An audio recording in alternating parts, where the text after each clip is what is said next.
The following podcast has been produced by the Museum of History and Industry in partnership with Jack Straw Productions. This is Helen Divyak, and today I'm speaking with Arsalan Bukhari of CARE, the Council on American Islamic Relations. Arsalan, in the past couple months of 2009, the Somali community here in Seattle has been linked to extremist groups, particularly Al-Shabaab. What are the events that have led to these allegations?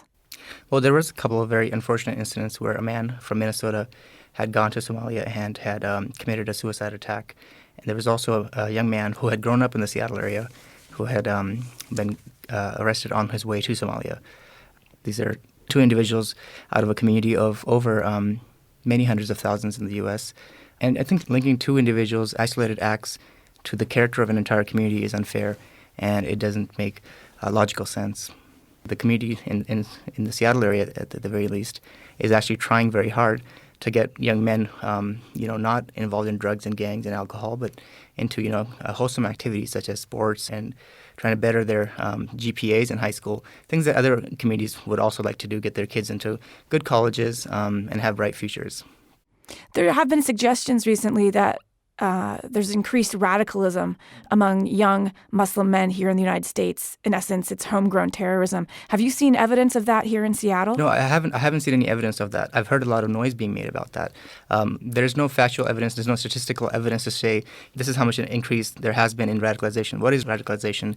That has to be defined also if you want to conduct a study on an increase of this phenomenon. So you have to define the phenomenon first and then conduct a study and then say, well, here we show a marked increase in this phenomenon. It's also good to keep in mind that terrorism is an effect. It's not an act. It's an effect. Now, I wanted to go back to the young men that you referenced earlier. Following the 2009 bombings in Mogadishu, in which one of the young men was directly associated, a number of local Somali-owned businesses were raided and Somali homes were raided. What was the effect on the Somali community at large of these official actions? Well, I think it has to be looked in context. The Somali community itself overcame, immense hurdles. They've gone through war in their homelands, come here to find a brighter future for their kids. The kids have grown up to become lawyers and doctors and community activists. And then when, especially the older generation, sees their businesses being attacked and things like that, it kind of gives them flashbacks of the corrupt governments they had left. When they see businesses or a person being persecuted because of suspicion.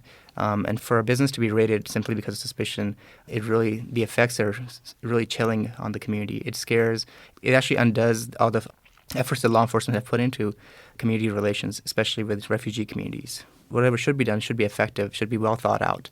And profiling have been set by the FBI, by local law enforcement to be ineffective.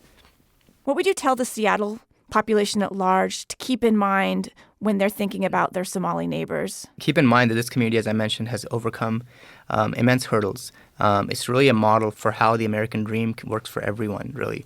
Somali community members are now, they're lawyers, they're doctors, they're community activists. A couple of isolated incidents should not define an entire community of 50,000 here in Seattle or over 100,000 over in Minneapolis.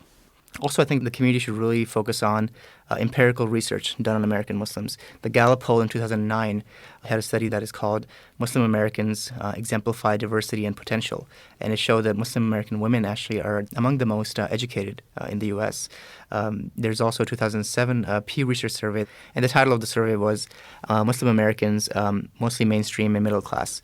Muslims have held advocacy days for the last 3 years under the Islamic Civic Engagement Coalition in 2008, 2009, and now CARE held one just yesterday on January 18th, Martin Luther King Day, where over 400 local Muslims from the entire state of Washington, from as far east as Walla Walla and as far west as Seattle, as far south as Vancouver, Washington, came and attended and met with their lawmakers and talked about issues that affect them, such as education, low-income housing, taxes, and Islamophobia, the increase in Islamophobia and the attacks and the discriminatory acts that they're experiencing. So I think the acts en masse by community members, empirical research, should be really the focus of the community. Great, thank you. You're welcome.